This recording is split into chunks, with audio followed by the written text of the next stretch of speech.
Welcome to Real Estate Coaching Radio, starring award-winning real estate coaches and #1 international best-selling authors, Tim and Julie Harris. This is the #1 daily radio show for realtors looking for a no BS, authentic, real-time coaching experience. What's really working in today's market, how to generate more leads, make more money, and have more time for what you love in your life. And now your hosts, Tim and Julie Harris. Welcome back, listeners. So I've got a great question for you. Is your database or your CRM a dumpster fire of frankly lost opportunity or an ATM machine of found opportunity?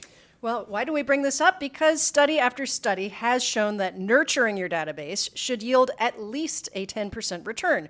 Now, that's according to our own experience, thousands of coaching clients, as well as Housing Wire Media and Real Trends, and the list goes on. They all come up with the same results within a point or two.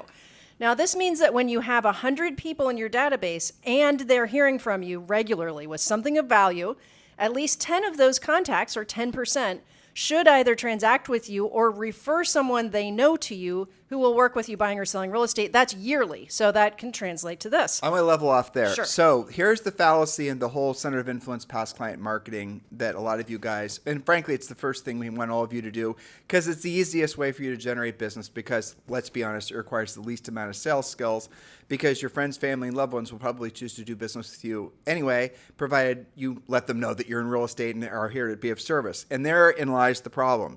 So just because you have 100 people in your database or 300 or 500 or 10, and just because you're, marketing to them, just assume you're marketing to them passively.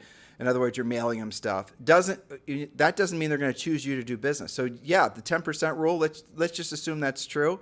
Well, those 10% or those 10 people of your group of 100, your list of 100, they're also hearing from probably 10 other realtors that are also sending them stuff, sending them postcards, forget-me-not seeds, the whole thing. So what you've got to accept is that the passive lead generation in any form does work, but it doesn't work anywhere as effective as being a proactive lead generator. So if you've got a great database and you've got 300 people in it and it's taken you years to really make it so this is a high quality database and you're not doing consistently, say 20 to 30 deals out of it per year, it's because you're working the database too passively. And that's what we're going to help you hopefully understand on today's show. That's very true. I'm glad that you brought that up because, just the existence of a database isn't enough. Just sending them things randomly sometimes isn't enough. When we coach this in Premier Coaching, and certainly with our elite coaching clients, the coaches all make a very clear point that you do have to do probably 10 times as much for your database than you think you do in order to get at least that 10% return. So let's work the numbers just for a second. If there's 200 people in your database and they're all hearing from you all the time, well, that's at least 20 transactions, again, sticking to the 10% rule.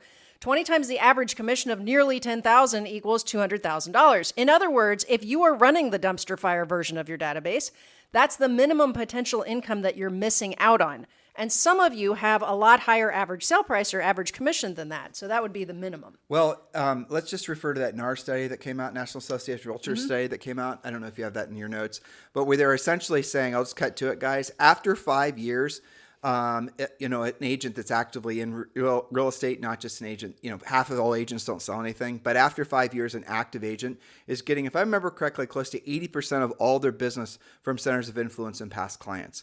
So you have to actually earn your way to have that kind of relationship with that many folks that they'll see you as the agent that they prefer to use.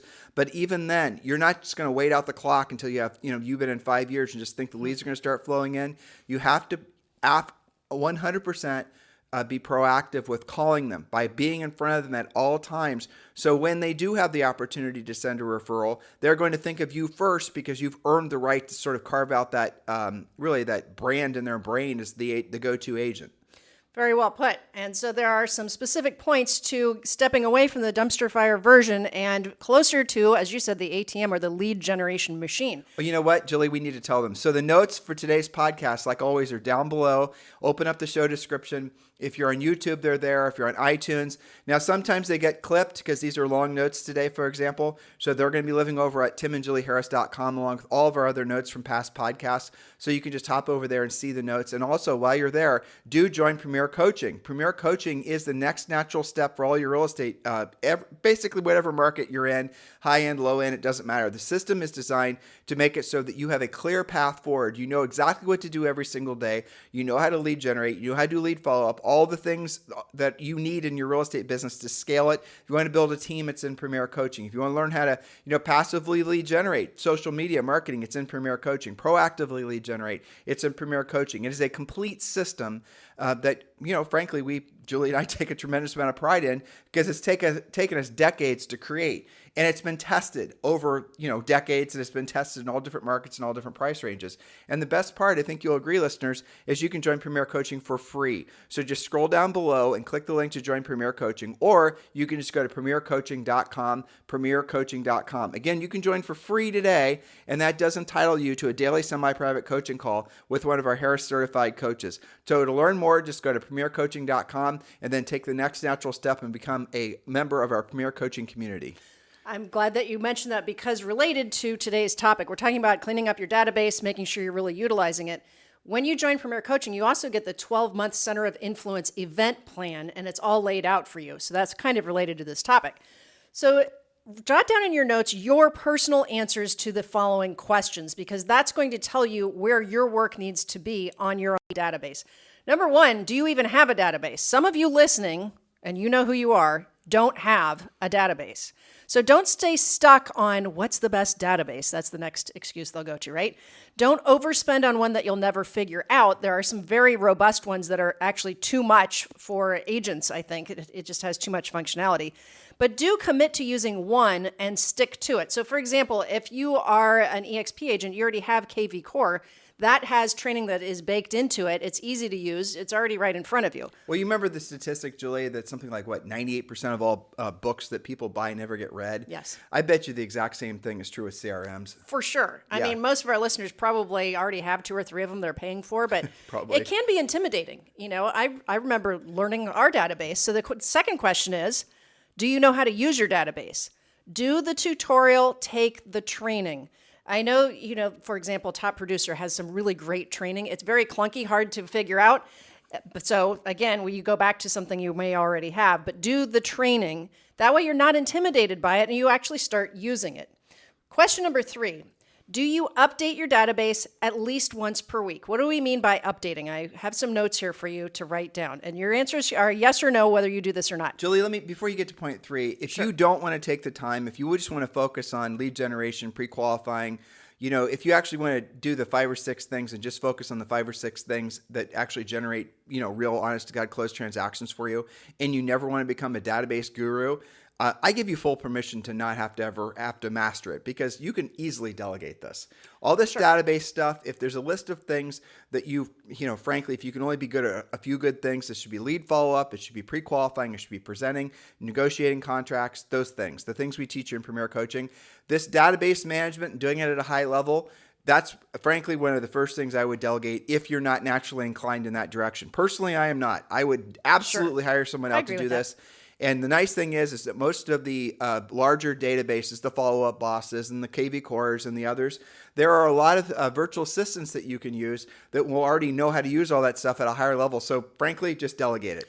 But with that said, it's not a good idea to delegate something unless you have an understanding of it. When we talk about this in our book, Harris Rules, you can delegate, but don't abdicate. Abdicate means that once you delegate it, this is what kind of a weak leader does. They'll delegate something, and then they don't know how to actually hold the person that they delegated the task to accountable because they've never actually done it themselves. We see that a lot of time, frankly, with agents that never really learn how to do over-the-phone prospecting. So they hire an army of prospectors for them, usually overseas. They don't know what a good call is or a bad call. They don't know anything. They don't know how to help that person get better. You guys get the point? So you can delegate, but make sure you at least have a modestly high-level understanding of the mechanics of the CRM before you delegate the management of it. But yeah, then delegate it, but then monitor it. Make sure it's being done. Go in there and check. You got to do that with anybody you hire as part of your team. Yes, just do. I would agree with that. It's definitely assistant worthy because most of this gets down to data entry. Right. You can't delegate the part where you're giving them the data to actually enter, but you certainly can do what you mentioned. So whether it's you or your assistant, when you're updating your database, things like adding new contacts, obviously, but include adopted clients. That's somebody who bought your listing, as well as your professional center of influence. You're always breaking in new contractors, roofers, et cetera. Put them in there. You also need to be, or your assistant needs to remove duplicate entries. You need to add contacts you make after joining new groups and clubs. Delete bad contacts and partial contacts so that it doesn't muddy up your database. Add social media handles to each of your contacts. Add details like kids and pets' names, birthdays, anniversaries. Curate specific lists. So this all gets back to database management. Let me drill down even that even more. So Sure. if you have somebody, if you're really hot on Instagram, let's say, you should probably be pulling those leads out of Instagram of the people that are actually actively following you and put them in your database so that you can treat them at start essentially servicing them at a higher level and treating them extra special beyond the social media platform. Obviously, Facebook, all the rest, the same thing. So the relationships that you're forming online, pull those into your database so then you can start forming the relationships offline because that's where you're going to get the most, juice out of the lemon, right? When you squeeze it. And Julie also had something on here too, which she skipped over. Adopted clients. I know why you skipped over it because sometimes that raises eyebrows. What's an adopted client? So an adopted client usually is you had the listing, another agent brought the buyer, you guys close. The chances of the other agent following up or possibly even being in the business after a few years are fairly slim. So you adopt the person who bought your listing and treat them as your own. They get the same mailings, the same newsletter, the same calls, the same social contact as they would if they had actually been your client. So that's a great idea for all of you who have not adopted the clients of basically the buyers who have purchased your listings over the years. Go back and adopt those guys. I know Julie and I, when we were selling real estate, frankly, all of our coaching clients, they do that as on the regular. Can't really do it on the buy side, right? Because Right. it doesn't really work. You either worked with the buyer or you didn't. But you can, for example, adopt a for sale by owner that maybe you brought the buyer to. For sure. But then you end up basically having that listing essentially it's not just one listing and then you sell it once, get paid once. You can actually have a long family history with that particular listing as it comes for sale again and again because you are adopting the buyers, assuming you're getting the listing every time, which you should if you've done a good job servicing those buyers as if they were your own. That's right. And remember, every single contact in your list, including the adopted ones, they have their own center of influence. So even if they're not going to buy or sell in the next 5 years, they probably know somebody who will. When we started out, Julie, we said, essentially the best way to make this work is do all the digital, do all the passive stuff for following up your centers of influence and past clients. But then you start making the calls, you start actually doing direct, you had the events idea, things like that. That's when you're going to take everything to the next level. So let's say you did have a buyer's agent brought a buyer to your listing. That listing now, that buyer now wants to put the house for sale 5 or 7 or 3 years into the future. You've been following up with them digitally, passively, maybe postcards and whatnot. You've invited them to some of your events, treated them as if they were your client, and you've been calling them on a regular basis using our scripts. Of course, they're going to use you. I mean, at least they're going to consider using you because you've earned the right to be taken seriously as the agent they're going to use when they decide to go sell that house. That's all we're suggesting. So again, there's opportunity everywhere. You just got to open your eyes to it. Also, a cautionary tale, if you're not the one who's following up with your own past clients and somebody else adopted somebody you worked with, well, it could happen in reverse. Well, in this era, Julie, where most agents are seduced into believing they can do virtually everything passively, including lead generation. If you are doing things proactively, if you're having conversations with folks, you really do have an unfair advantage. 100%. The whole crop of agents, vast majority of them, don't know how to really have a really high-level, effective conversation with a potential client that's not like basically where you're pre-qualifying people, where you're help solving their problems. You guys can tell when you're dealing with someone that's a true professional versus somebody that's trying to just patch some things together and fake friend you. You get a sense. It's like you can sense whether you're dealing with someone that's an absolute rock star versus somebody that's just basically a hack. You'd want to be the absolute rock star. So we are big proponents of doing the passive lead generation, but really where you're going to get the most momentum and help the most people make the most money is when you're focusing on actually doing the real work of real estate. And hopefully you guys are getting that clear in your heads. Very well put. Point number 4 is easy. Do you regularly update passwords for security? That's in the interest of just keeping it cleaned up. Point number 5, are you utilizing your database to communicate regularly? We've been talking about that a lot already on the show, But remember, just having the database is meaningless. You have to actually use it. So I have several examples, and I'm sure that you'll want to add some as well. First, of course, the good old-fashioned phone conversation, voice to voice. It's a good excuse to add notes to your contact entries, ask them what their social media handles are, get caught up on what's going on with their kids, their pets, etc. So actual phone conversations. Well, again, before calling them, use our scripts. We're going to give you guys conversation outlines, aka scripts, of what you're supposed to be saying to them every single month, every single time you call. And also, do go and stalk them a little bit.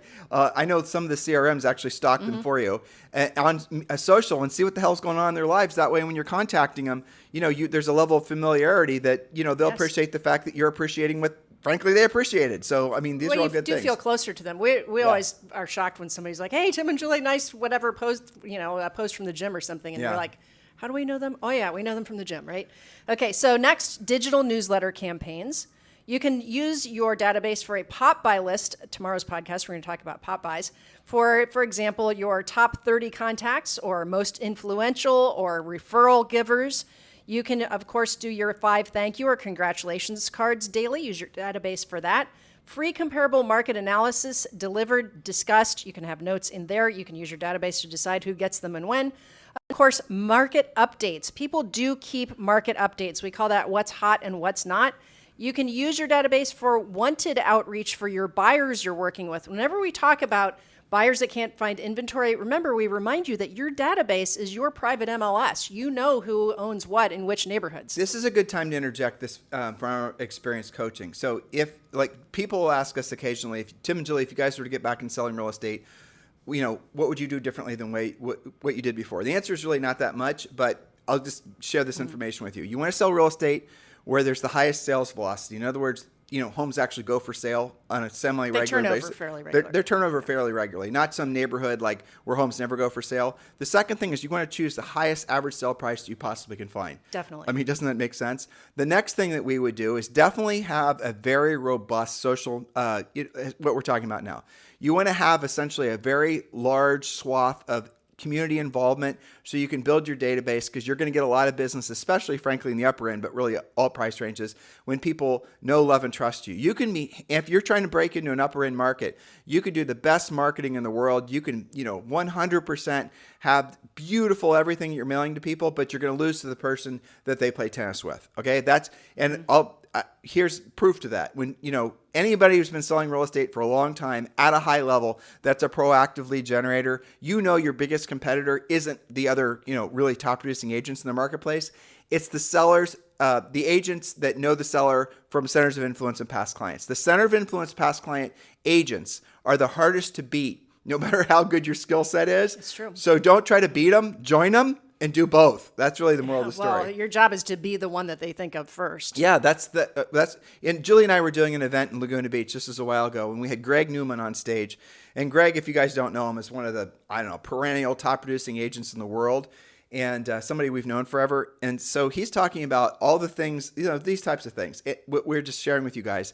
And he said so this guy, by the way, does most of his lead generation from proactive lead generation, expired FSBOs, notice of defaults, that type of work, which is great. And he does it every single day, and he's incredible at it, just the best of the best. Well, someone in the audience asked, what would you do differently, or what do you regret? Some question along those lines. And he said, I never actually formed a really good CRM, never actually worked my database. I always knew I could generate new business from just basically all the, people that are always FSBOing, always expiring, always, all the rest of it. And I never actually invested a lot of time and energy into that. Now I want you guys to think about that. He knew, because he conceptualized the losses he's taken from not having worked that. But here's a guy that had been in the business probably 20 years at that point. I don't even know how many thousands of homes he sold. He probably could have sold at least 30 to 40% more had he worked at centers of influence and past client list. Now, I would say easier too. Yeah, easier, because they know, love, and trust you. And I remember that he was on a panel when he had that question asked him, and I very distinctly remember that, because he said, looking back at my many thousands of past clients, he said, and I remember the audience was like, thousands of past clients. He said, not only would I have spent less time hunting new business, but I also would have spent less money on some of the marketing that I shouldn't have done had I been better at nurturing my database. Right. And then the hands all shot up and everyone in the audience wanted to be his assistant so they could just start calling his center of influence Exactly. his past client database, right? Which he still wasn't working at a high level, but it's kind of interesting. So guys, learn from the people who've already been up and down the mountain a few times. It'll save you a lot of effort. That's for sure. So that brings us to point number 6. Do you follow a systematic calendar of communication with your database?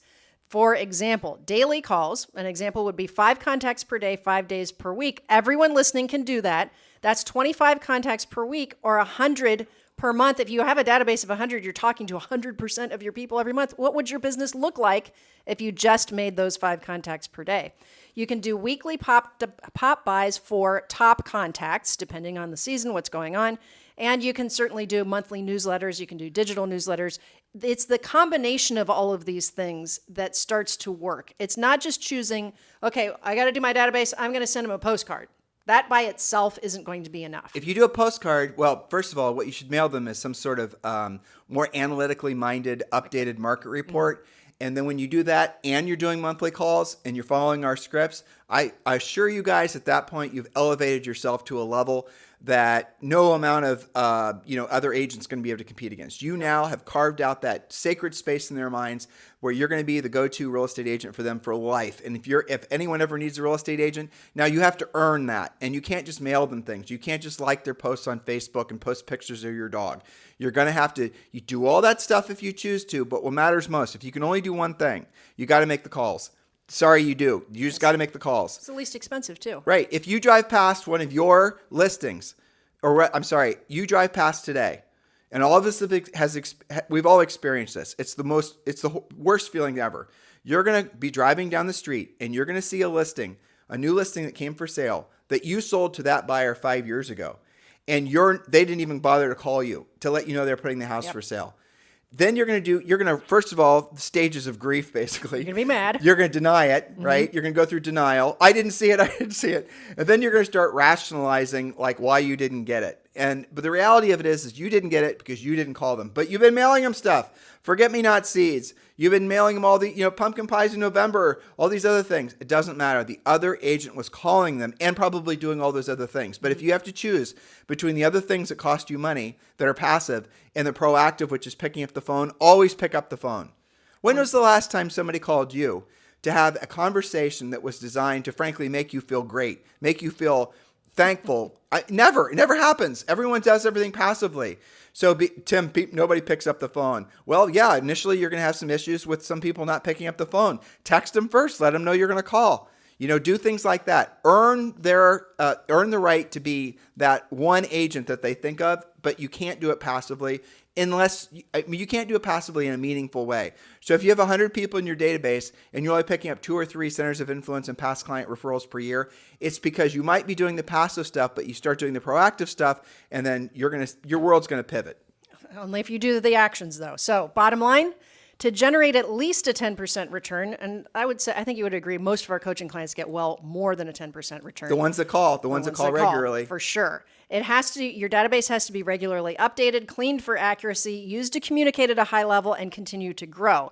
So done correctly, your database is possibly your best asset, your most valuable asset when you actually curate it. Julie, there's this little trend on social, and I think all of you guys have seen it, where they're basically agents are kind of, I don't know what you want to call it, bragging about, in the last 12 months, I sent out this many emails. I sent out this many texts. I mailed this many postcards. I did this, I did this, I did this. Right. Passive. If you want to, I keep on seeing these posts and people are bragging about doing all this passive stuff that it's a CRM doing it all for them, and they think that they should be taking victory laps just because they're, emailing a bunch of stuff. All the passive stuff, I assure you, it does work. But nowhere, it's oversaturated. Everybody's doing it. All your competitors are doing it. The people again, I'm saying this the third time, so you guys are really clear about this. All the people in your center of influence and past client lists are also in probably 10 other agents' lists, and they're all doing the exact same thing. You will be the only one calling. So if you have to choose between making the call, bringing some sincere, honest to God value to their lives with what you're going to tell them, and mailing them a bunch of stuff, call them. Let all the other agents basically, get washed in all the noise of all the passive stuff. Be very clear about that. Well, you know what's really cool about the calls, or I almost said slay because so Zoe. it's got it in my head. What's really great about calls, unlike everything else that you just mentioned, digital newsletters, postcards, even door hangers. The great thing about calls is you are 100% certain that they got your message. You made actual contact. The rest of the stuff could go to a spam folder, a trash folder, the actual trash can didn't get delivered in the first place. They don't even know how to find it, but not with the call. You had a high quality conversation. Yeah. I mean, and there's a mindset benefit to all this too, right? How do you feel at the end of the day if you mailed out a bunch of stuff and you emailed a bunch of stuff and texted a bunch of stuff and liked a bunch of stuff? It kind of just feels, like nothing, right? How will you feel every single day if you start having actually 3, let's say to 5 meaningful conversations with people that you know, love, and trust, and know, love, and trust you, your centers of influence and past clients, and you are building, you're essentially building a higher level of relationship with them. And yes, you're picking up referrals, or at least you're working your way to them sending you referrals. How does it feel? How do you feel about yourself as a real estate practitioner? Don't you guys get it? Just allow yourself for a moment to feel that. Today, at the end of the day, you're thinking to yourself, what did I actually get done? And one of the things you got done was 5 meaningful contacts with centers of influence and past clients. Maybe it's 3, maybe it's 10, maybe it's 15. It doesn't matter. I'm just choosing 5 because everyone can do it. Doesn't that feel kind of amazing? You guys get it? And then what you're going to want is more of that feeling. So you're going to keep doing it. Well, wouldn't it be great to actually know who in your database? Let's say you've got 200 people. It's a nice polished list. You've been after it, right? Of those 200 people, I guarantee you that somebody has kids that just graduated from high school or college and is becoming an empty nester.